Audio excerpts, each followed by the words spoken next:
Dear friends, welcome to the new episode of Toptalk.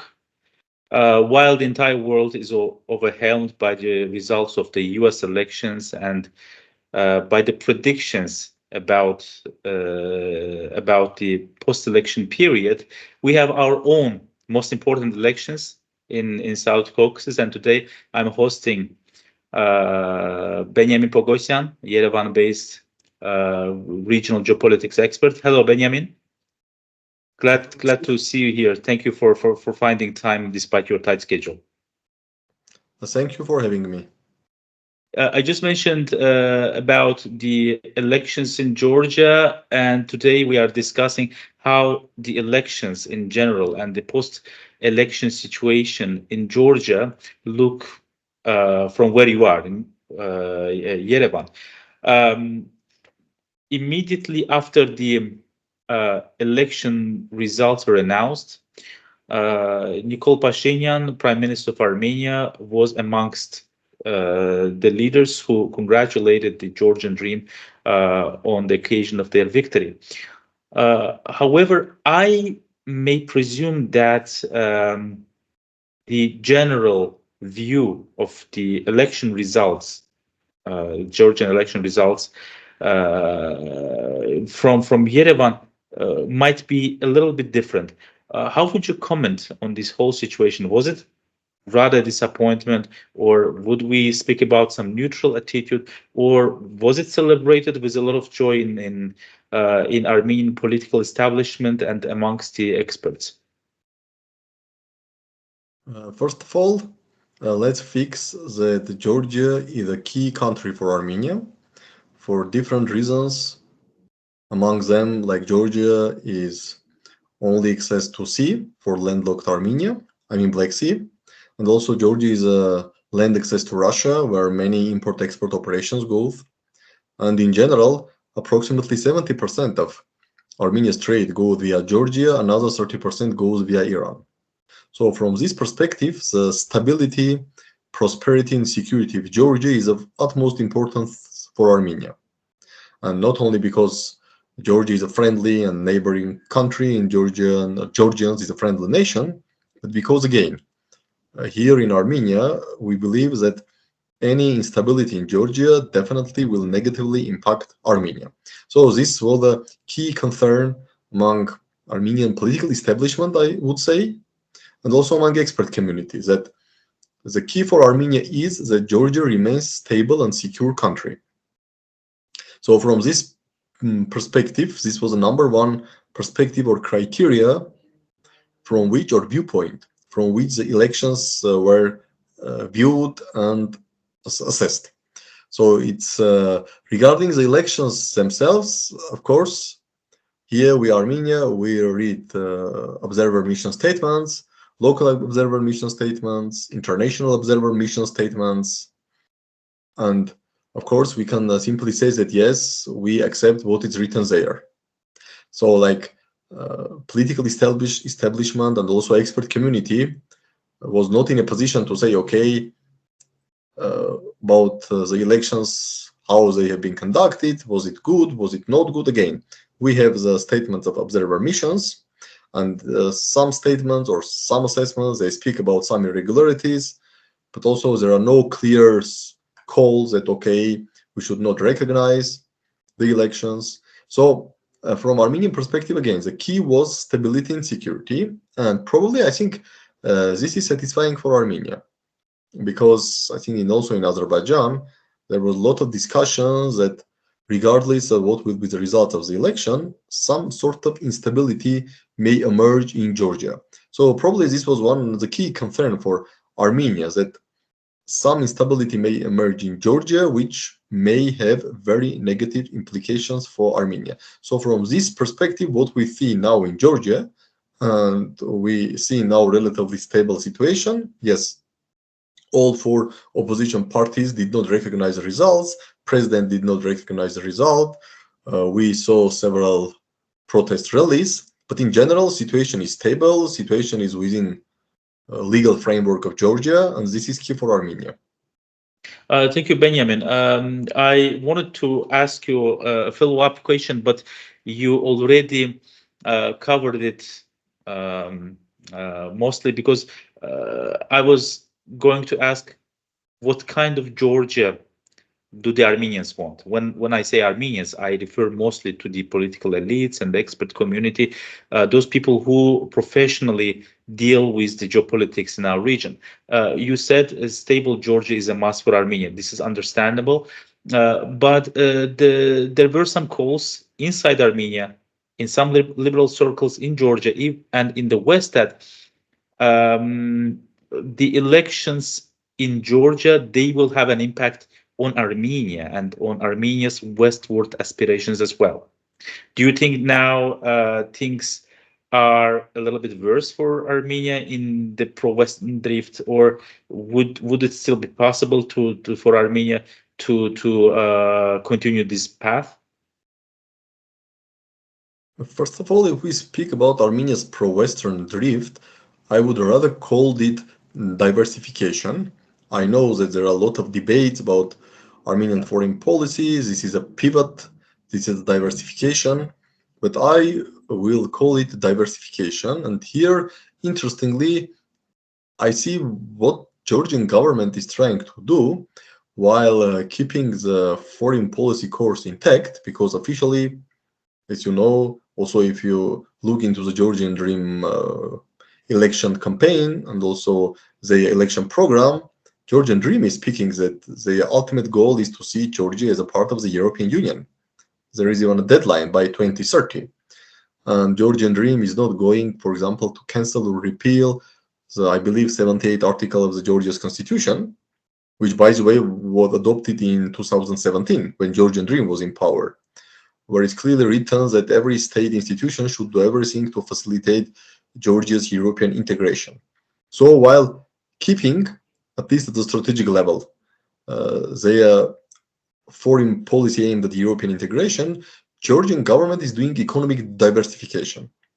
We see that Georgia didn't join anti-Russian sanctions and definitely got some financial benefits, but also we see how actively Georgia is reaching out to China.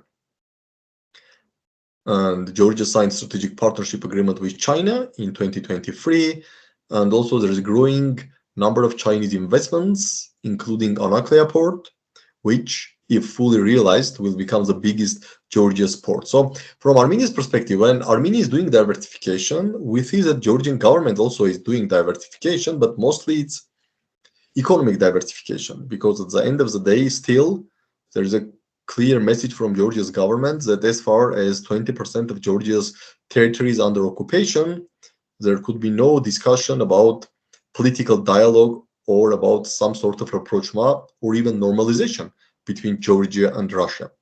While what we see is Armenian government is doing, it's a political diversification. Of course, it's also deepening relation with the European Union, with the United States. We see that now a new partnership agenda is under negotiation between Armenia and the European Union.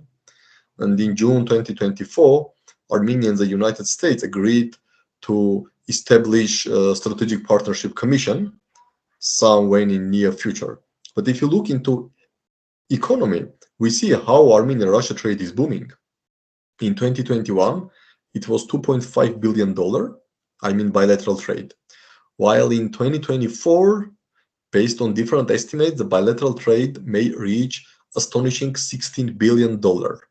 So what I'm trying to convey is that, first, I believe both Georgia and Armenia are doing diversification, but Georgia mostly is economic diversification. Armenia is mostly foreign policy diversification, but again, foreign defense and security policy diversification. But again, it's not only the West. So we cannot speak about the pivot, because we can look also publicly available numbers. Now, number one arms supply to Armenia is not France or is not any Western country, is India, which, by the way, is one of the leaders of Global South. It's a BRICS member, Shanghai Cooperation Organization member. Also, Armenia is trying to facilitate its contacts with Gulf countries. In late 2023, an MOU was signed between Armenia and Saudi Arabia about establishing diplomatic relations, and in 2024, this was confirmed. So Armenia is doing foreign and defense policy diversification, While economically, we see that connections with Russia are growing. While Georgia is doing economic diversification while trying to keep relations with the West. Of course, it also depends on the United States and the European Union, how they react to Georgian government actions or policy. And of course, it will be very interesting to see what will be President Trump's administration view on Georgia and on Georgian policy. But so both Armenia and Georgia are trying to do diversification, or they embarked diversification. And here I think we can see some similarities.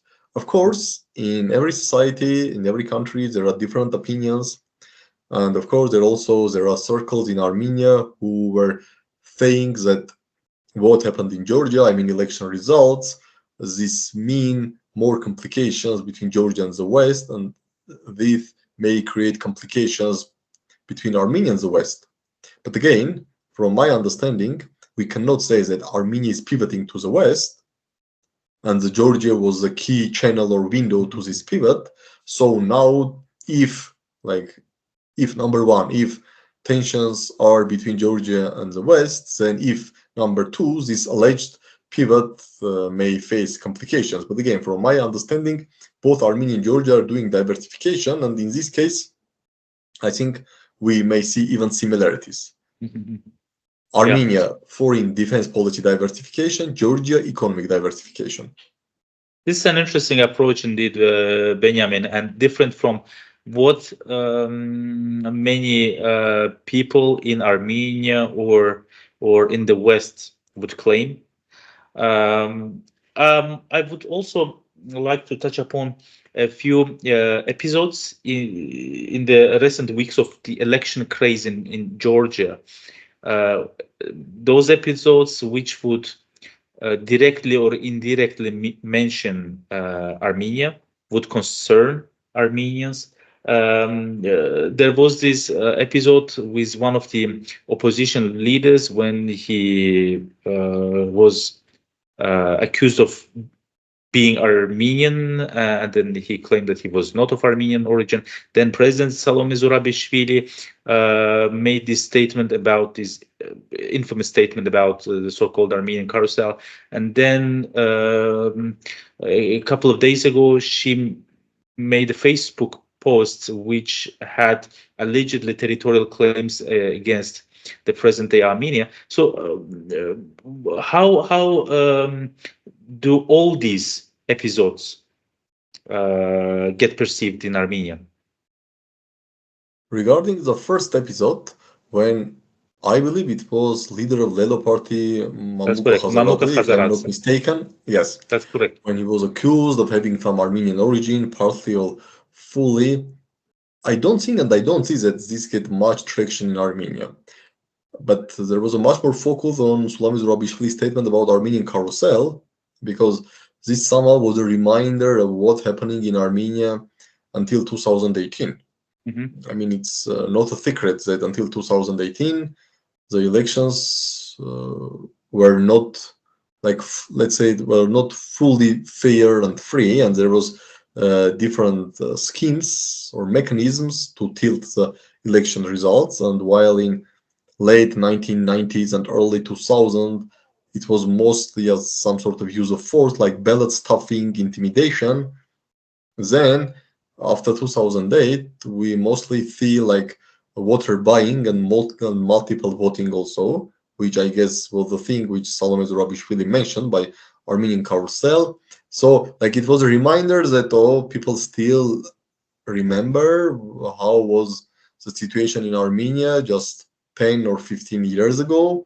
Of course, but it's not also very pleasant, because we know that the different schemes to somehow influence elections, they are not only happening in post-Soviet space, and theoretically I think maybe they are not also happening only in the, let's call them, developing world or global south. No one can argue that even in developed world everything is ideal and elections are 100% clear and clean. So from this perspective, the mentioning of Armenian carousel was perceived negatively by significant part of population. Yet, okay, yes, we understand that Armenian elections were not ideal until 2018, and probably they are not ideal also now. But why I like to put this label of Armenian carousel into tactics which probably have been used in many, many countries.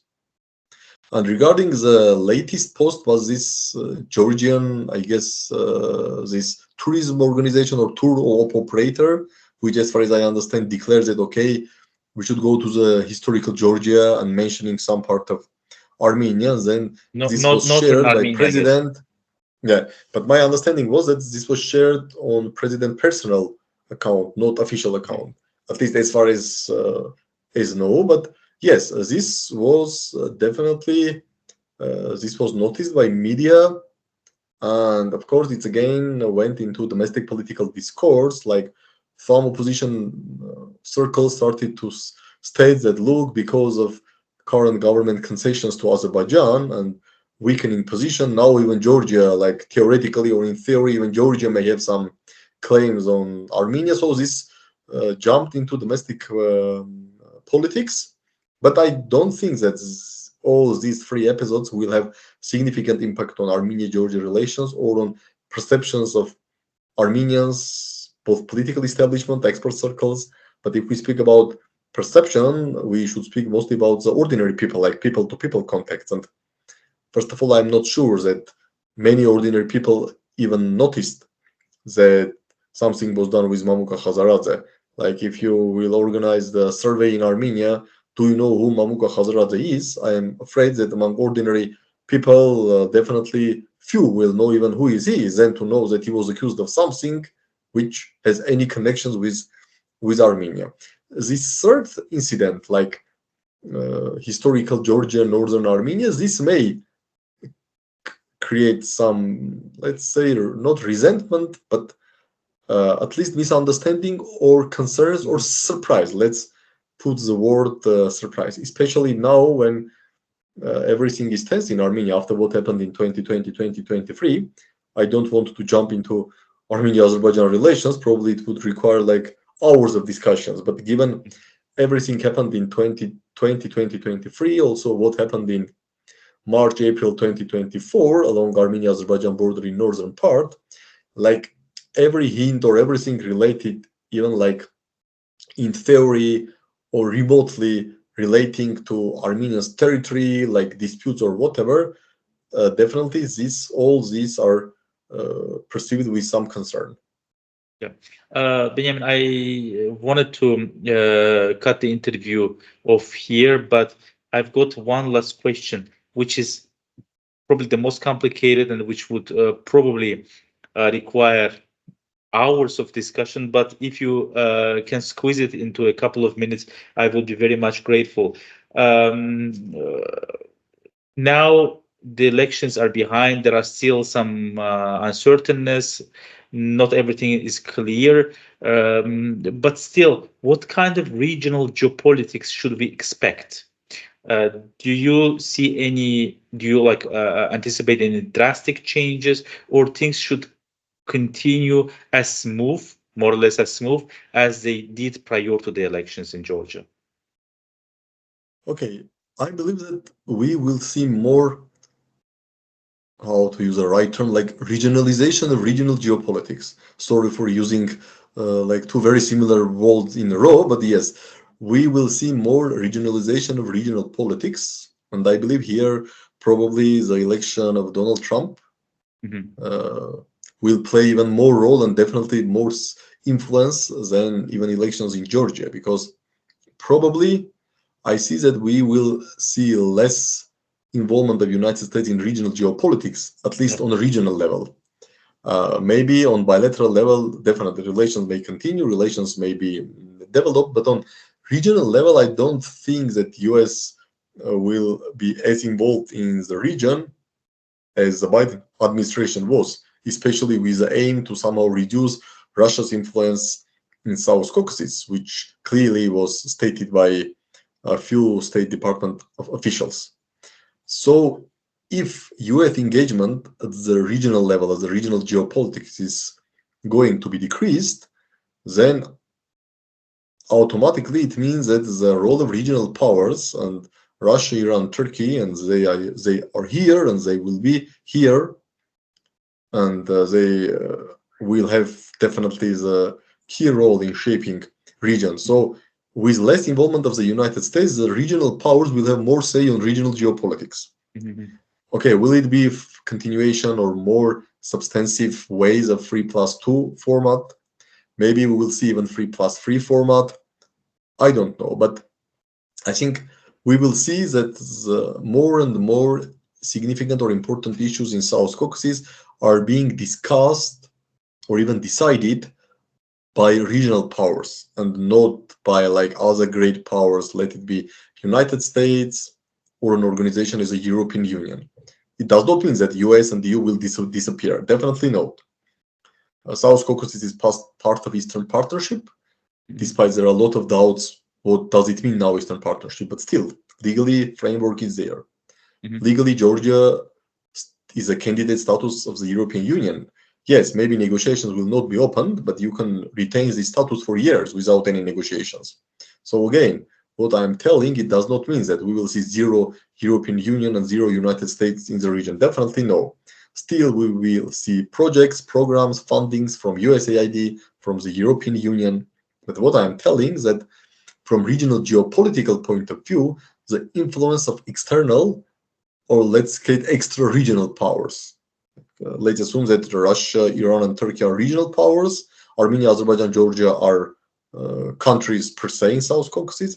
So I guess the influence or involvement of extra regional powers, at least for the United States, will go down, and this will definitely bring more maneuvering room for Russia, Iran, Turkey, and probably again we will see the regionalization of regional geopolitics. Will it be something like Astana format, which we saw starting from 2017, I guess, to deal with Syrian conflict? My perception is that probably Russia and also maybe Turkey and Iran would be happy to somehow like manage the region within this type of format, like Astana format or something like that. And Yeah. if again we see less US interest to jump in regional geopolitics, I think even Armenia, Azerbaijan, Georgia, even if let's assume they are not happy with this 3+2, though Azerbaijan definitely should be happy because this was, I think, President Aliyev's and President Erdogan's idea to establish this format immediately after 2020 Nagorno-Karabakh war. But even Armenia and Georgia, I think they will see that, okay, there's no way to escape regionalization of regional geopolitics. Yeah. Well, it was an interesting discussion, Benjamin. I really appreciate it, and looking forward to new conversations. Thank you. Thank you, Rusif.